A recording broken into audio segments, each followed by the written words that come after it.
Assalamualaikum warahmatullahi wabarakatuh. Halo semuanya, kembali lagi dengan kami kelompok 6. Kali ini kami akan membahas materi tentang kekuasaan, kewenangan, tanggung jawab, dan delegasi dalam mata kuliah pengantar manajemen. Perkenalkan, nama saya Karina Lalulimbong dan teman-teman saya Febrina Amelia Utami, Latifa Azahra Nasir, dan Windy Trinadia. Baik, langsung saja kita masuk ke dalam materi-materinya. Materi yang pertama, kekuasaan atau power. Dalam pengertian yang paling sederhana, kekuasaan atau power berarti suatu kemampuan untuk mempengaruhi orang atau merubah orang atau situasi.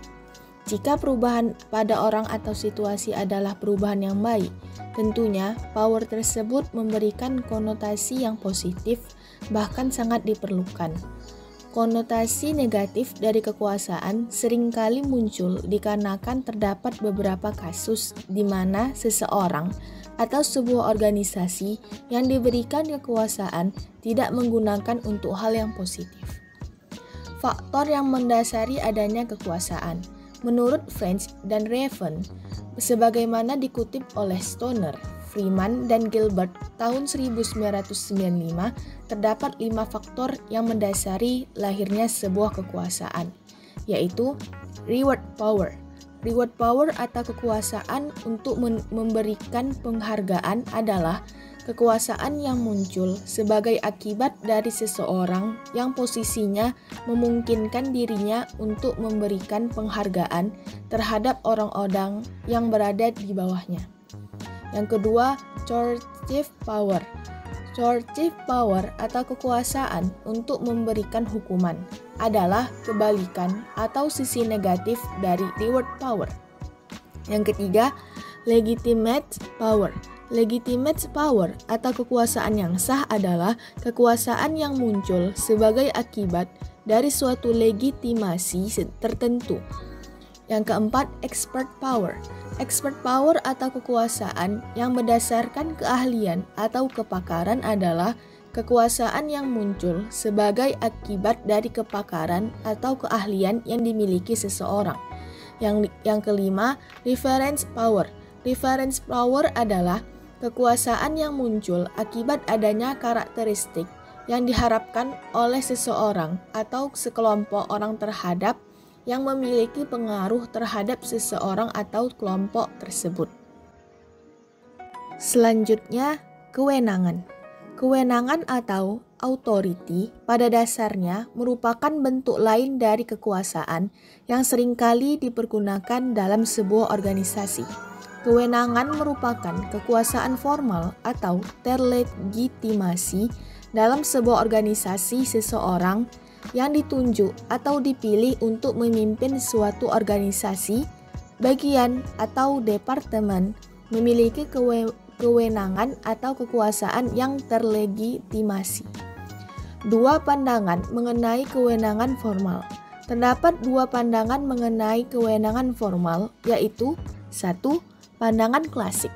Pandangan klasik mengenai kewenangan formal menerangkan kewenangan pada dasarnya terlahir sebagai akibat adanya kewenangan yang lebih tinggi dari kewenangan yang diberikan. Yang kedua, pandangan berdasarkan penerimaan. Pandangan kedua cenderung berbeda dengan pandangan yang pertama. Tidak setiap kewenangan yang bersifat top-down serta-merta akan dijalankan oleh bawahan. Kadangkala kita mendapati apa yang diperintahkan oleh atasan, misalnya tidak dijalankan oleh bawahan. Beberapa jenis kewenangan dalam organisasi. Kewenangan dalam organisasi bisa dibedakan menjadi 1. Kewenangan lini. Kewenangan lini atau lini authority adalah mereka yang dalam organisasi bertanggung jawab terhadap berbagai kegiatan dalam rangka pencapaian tujuan organisasi. Yang kedua, kewenangan staf. Kewenangan staf atau staff authority adalah mereka yang ditunjuk oleh organisasi untuk membantu bagian-bagian dalam sebuah organisasi yang memiliki kewenangan lini. Yang ketiga, kewenangan fungsional.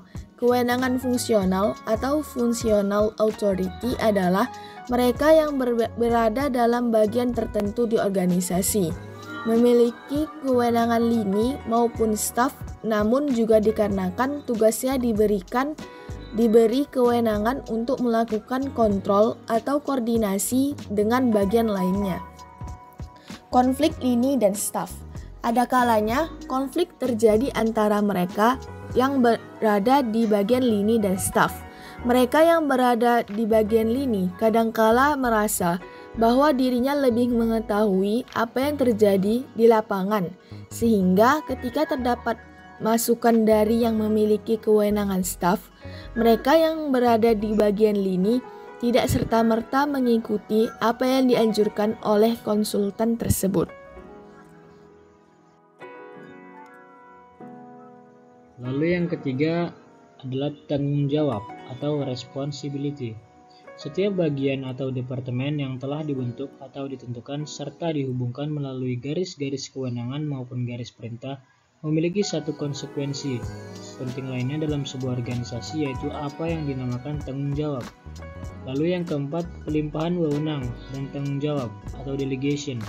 Pelimpahan wewenang pada dasarnya merupakan proses pengalihan tugas kepada orang lain yang sah atau terlegitimasi atau menurut mekanisme tertentu dalam organisasi. Dalam melakukan berbagai aktivitas yang ditunjukkan untuk pencapaian tujuan organisasi yang jika dilimpahkan akan menghambat proses pencapaian tujuan tersebut. Yang kelima, sentralisasi dan desentralisasi dalam pengorganisasian. Sebagai konsekuensi logis adanya pelimpahan wewenang, maka terdapat dua cara pokok dalam menjalankan fungsi pengorganisasian, yaitu dengan cara sentralisasi dan desentralisasi. Sentralisasi merujuk kepada cara pengorganisasian di mana keseluruhan tugas, tanggung jawab, dan perintah dipusatkan dari hierarki yang paling tinggi untuk kemudian hierarki yang di bawahnya menerjemahkan dalam bentuk tindak lanjut dari apa yang telah diputuskan dari hierarki tertinggi. Dengan kata lain, sentralisasi adalah pemusatan kekuasaan dan wewenang pada hierarki atas dari suatu organisasi. Mendesain pekerjaan atau job design. Desain pekerjaan pada dasarnya merupakan pembagian kerja-kerja yang akan dilakukan organisasi kepada seluruh anggota organisasi. Stoner, Freeman, dan Gilbert 1995 menjelaskan bahwa terdapat 3 pendekatan dalam melakukan desain pekerjaan, yaitu yang pertama ada pendekatan mekanisme. Menurut pendekatan ini, pekerjaan yang dibagi berdasarkan beban pekerjaannya, yaitu rutin dan tidak rutin. Maka selanjutnya, orang-orang di dalam perusahaan dapat ditempatkan sesuai dengan desain pekerjaan yang telah dibuatnya tersebut. Yang kedua ada pendekatan motivasi. Menurut pendekatan ini, pekerja harus didesain dan dibagi berdasarkan motif yang berbeda-beda yang dimiliki oleh para pekerja. Pekerja yang memiliki motivasi yang tinggi untuk melakukan kontak sosial barangkali dapat ditempatkan dalam pekerjaan, dibagi pemasaran atau yang terkait dengan hubungan masyarakat. Pekerjaan yang memiliki motivasi yang tinggi untuk melakukan inovasi mengenai produk. Selain pembagian pekerjaan ini dilakukan berdasarkan motif dan setiap pekerja, pendekatan ini juga dimaksud agar pekerjaan yang sifatnya rutin dan mekanisme menjadi sesuatu yang memotivasi para pekerja agar menjadi lebih baik dengan pekerjaannya. Yang ketiga ada pendekatan biologis. Menurut pendekatan ini, pekerja juga harus didesain sedemikian rupa agar mempertimbangkan aspek biologis dari para tenaga kerja atau orang-orang yang ada dalam organisasi. Faktor yang terkait dengan aspek biologis dari tenaga kerja adalah faktor keamanan gender dan keamanan lingkungan. Dari ketiga pendekatan tersebut pada praktiknya dijadikan pertimbangan oleh perusahaan secara bersamaan ketika mereka akan mendesain dan menetapkan pekerjaan-pekerjaan yang akan dijalankan dalam sebuah perusahaan. Studi kasus. Pergeseran status kecamatan menjadi perangkat daerah menuntut penyelesaian kewenangan yang dimiliki.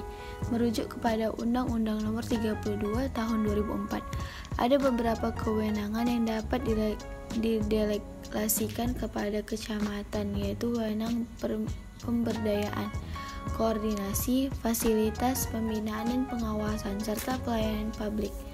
Kenyataan pelimpahan kewenangan di Kota Banjarmasin baru sebatas kewenangan pelayanan bidang perizinan. Kewenangan yang didelegasikan juga menemui kendala pada taatan operasionalnya karena tidak adanya dukungan dana, sarana, dan SDM yang mendamai. Dari kenyataan ini dapat dikatakan pendelegasian kewenangan kepada kecamatan di Kota Banjarmasin masih belum optimal, sehingga penulis tergerak untuk melihat lebih jauh mengenai pendelegasian kewenangan kecamatan dengan pertanyaan, mengapa pendelegasian kewenangan dari wali kota kepada kecamatan di Kota Banjarmasin belum sepenuhnya dilaksanakan? Studi ini bertujuan untuk mendefinisikan faktor yang mempengaruhi terhambatnya pendelegasian kewenangan kecamatan. Untuk menjawab digunakan konsep kualitas SDM, struktur, dan kultur sebagai faktor yang berpengaruh.